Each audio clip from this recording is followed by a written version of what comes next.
bonjour Bérangère, donc pour Terre et Humanisme. Est-ce que tu peux te présenter en quelques mots? Oui, alors je suis Bérangère, je suis salariée à Terre Humanisme, je suis jardinière, animatrice, formatrice là-bas. Donc je m'occupe de former les gens qui viennent faire des stages et on accueille aussi des gens en séjour d'immersion où on les accompagne dans les jardins, où ils font de la pratique avec nous sur des séjours de 2 ou 3 semaines. D'accord, merci beaucoup. Alors du coup j'ai quelques questions que j'ai préparées, si ça te dit d'y répondre. Tout à fait, vas-y. Alors première question, donc c'est plutôt pour des débutants pour commencer les premières questions. Ouais. Alors imagine, tu as un jardinier débutant qui est face à toi, qui lance son premier potager et qui a envie que ce soit une belle réussite. Tu ne peux lui donner que 2 conseils pour qu'il ait le plus de chances de réussir. Ce serait quoi ces 2 conseils? Pas facile comme question. Alors, le premier conseil qui me vient tout de suite, c'est connaître son sol. Savoir de quel sol on part, parce que pour moi, dans les pratiques agroécologiques, c'est vraiment le sol, la structure de son sol qui va permettre d'avoir des bonnes pratiques. Donc c'est vraiment d'observer, de voir son sol s'il est plutôt sableux, argileux, et de voir ce qu'on peut apporter pour l'améliorer. Donc je dirais ça comme première pratique. Je peux rebondir sur celle-là rapidement. Est-ce que tu considères que les tests hors, tu sais, les tests de laboratoire, hyper précis, est-ce que c'est possible d'avoir une connaissance suffisante pour démarrer si on n'a pas ces tests-là?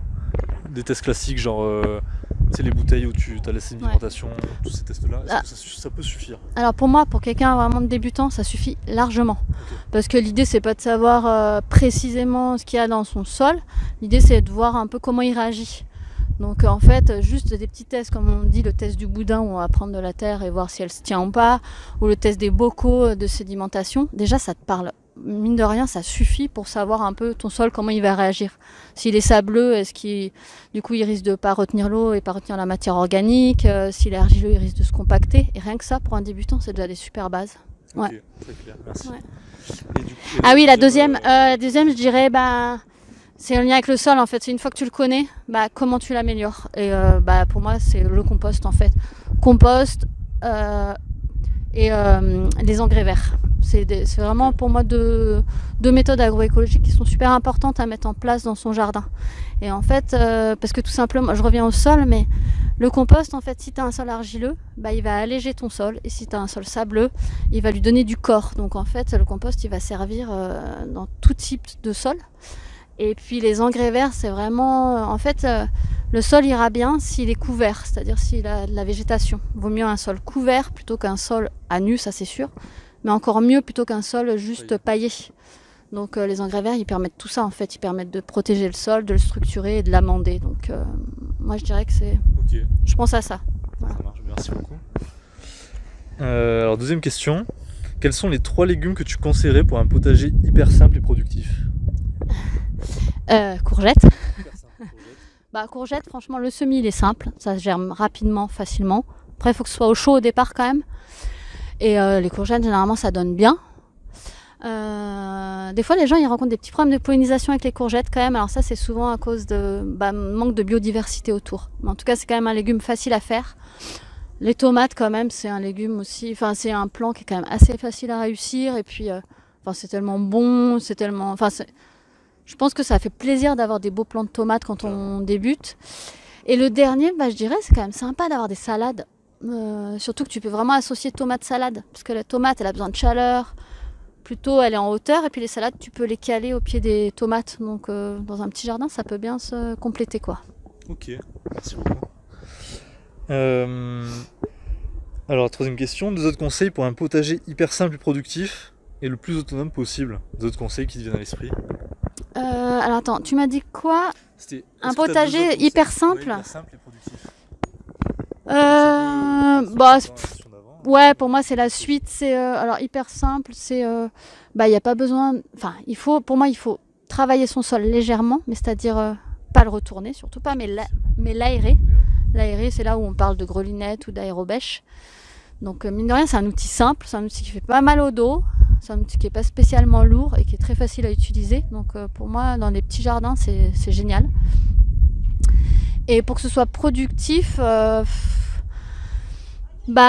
pour moi, pour que ce soit productif, ça revient à la question d'avant aussi. C'est choisir des légumes, en tout cas au début, qui sont faciles à faire. Et Si, moi ce que je conseille tout le temps aux gens, c'est en fait quand tu commences, de ne pas vouloir avoir un grand jardin, de commencer petit et avec des légumes. Ouais, commencer petit, se concentrer dessus et avec des légumes faciles. Ça rejoint ta question avant. Pour donner confiance aussi. Ouais, pour donner confiance. Et en fait, si tu veux aller trop vite, trop loin, tu t'épuises, tu as forcément des échecs parce qu'en fait, même nous, moi, ça fait des années que je fais du jardin et il y a des choses des fois qui ne marchent pas. Et puis, il faut avoir de l'eau, donc et ça prend du temps, vraiment, le jardin. Enfin, il y a les périodes, là, printemps, été, les récoltes, ça prend beaucoup de temps. Donc moi, je commencerai petit et avec des trucs faciles. Tu te rassures et après, tu augmentes petit à petit, quoi. La taille, la diversité. Ouais. Et un autre truc, je ne sais pas si ça répond vraiment à la question, mais amener des fleurs, des aromatiques, c'est hyper important.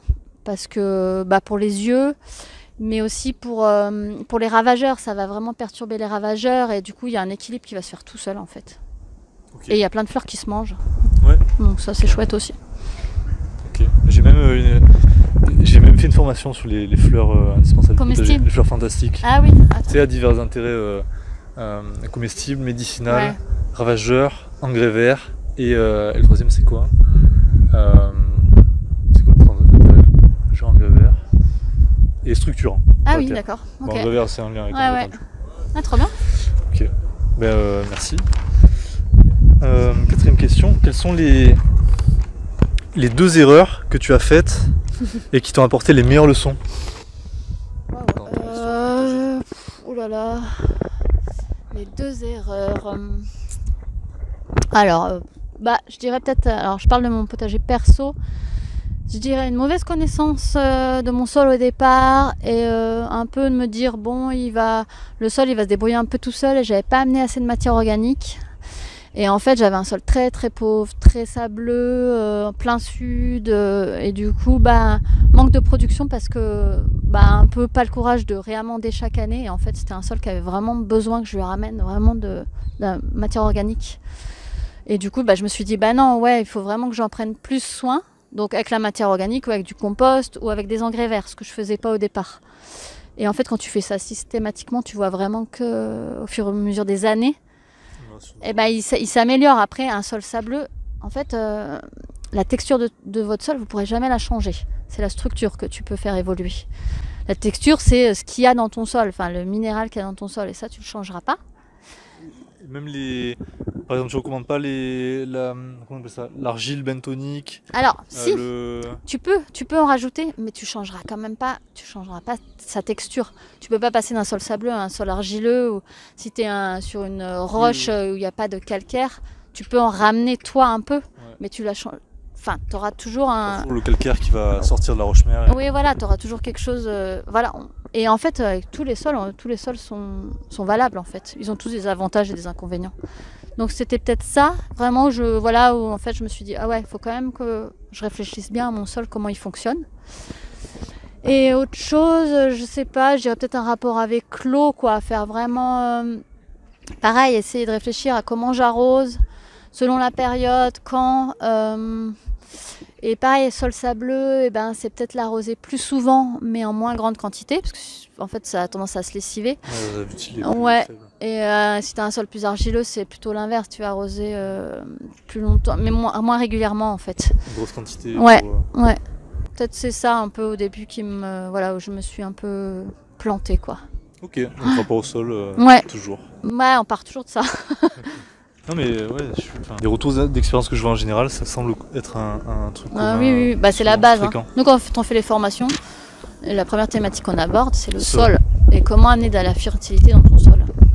C'est vraiment la base. Et après, tu déclines tout le reste. Mais si tu connais pas ton sol, c'est dur de décliner le reste, je trouve. Ou de connaître, en tout cas, de comprendre comment est formé un sol et comment il se comporte, quoi. Ouais, carrément.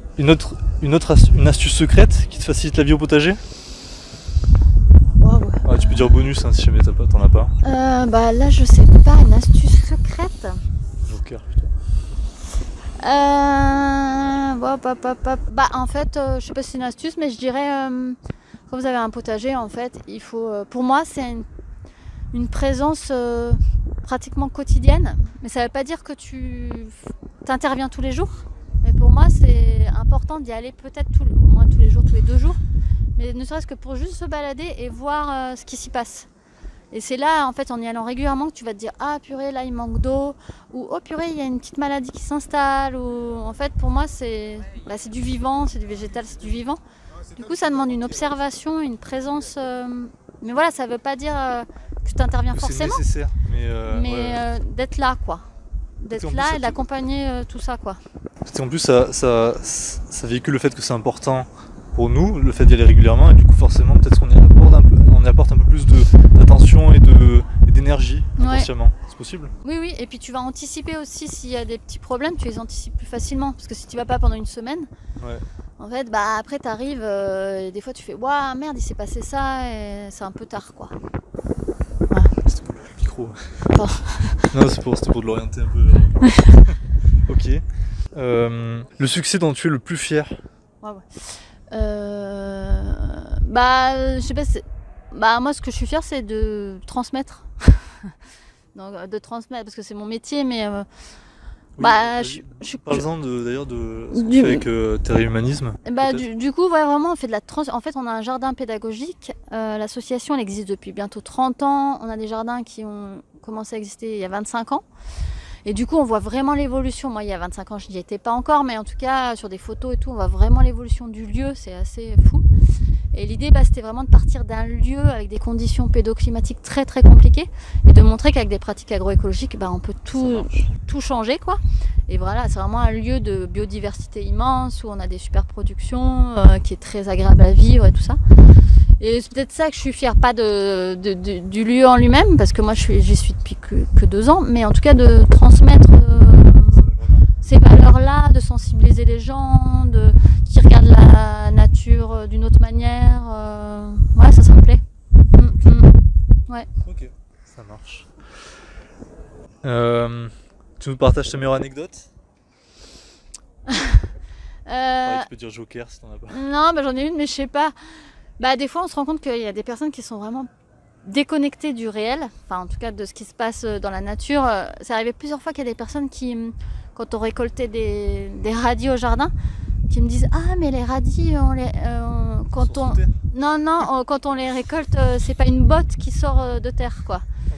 Donc ils pensaient que les bottes qu'on achète chez les maraîchers déjà faites, voilà. Donc c'est arrivé 2-3 fois d'affilée. Je me suis dit waouh, ah oui quand même il y a du boulot des fois quand même. Ok. Et pour cette dernière question, est-ce que tu as envie de partager quelque chose par rapport à Terre et Humanisme? Je sais pas, en tout cas si vous avez envie de venir, donc on est en Ardèche du Sud. Et en tout cas le lieu il est vraiment ouvert, du coup c'est un jardin pédagogique, il y a des petits panneaux pédagogiques, mais le lieu est ouvert vous pouvez venir vous balader quand vous voulez, c'est pas un lieu fermé. Et après nous on fait vraiment des visites spécifiques, faut regarder le site, je peux faire la pub du coup. Vas-y. terre-du6 humanisme.org, et du coup il y a toutes les infos, et puis voilà on propose quand même pas mal de choses chouettes, et notamment les séjours d'immersion, ça c'est pas mal, c'est vraiment des gens qui viennent sur 2 ou 3 semaines d'affilée. C'est un peu comme du woofing, sauf que nous, on est jardiniers animateurs, on est vraiment là pour les accompagner dans la compréhension du jardin, de faire avec eux. Et les gens, quand ils viennent par exemple pour 3 semaines, ils vivent sur place, ils vivent en groupe, généralement 8 personnes, et puis ils nous aident au jardin, donc ils apprennent vraiment en mettant les mains concrètement dans la terre, quoi. Et on a du super retour, enfin généralement les gens sont contents de ce qui se passe humainement et aussi au niveau de leur apprentissage. Ok. Voilà. Merci beaucoup. Donc c'était Bérangère pour Terre et Humanisme.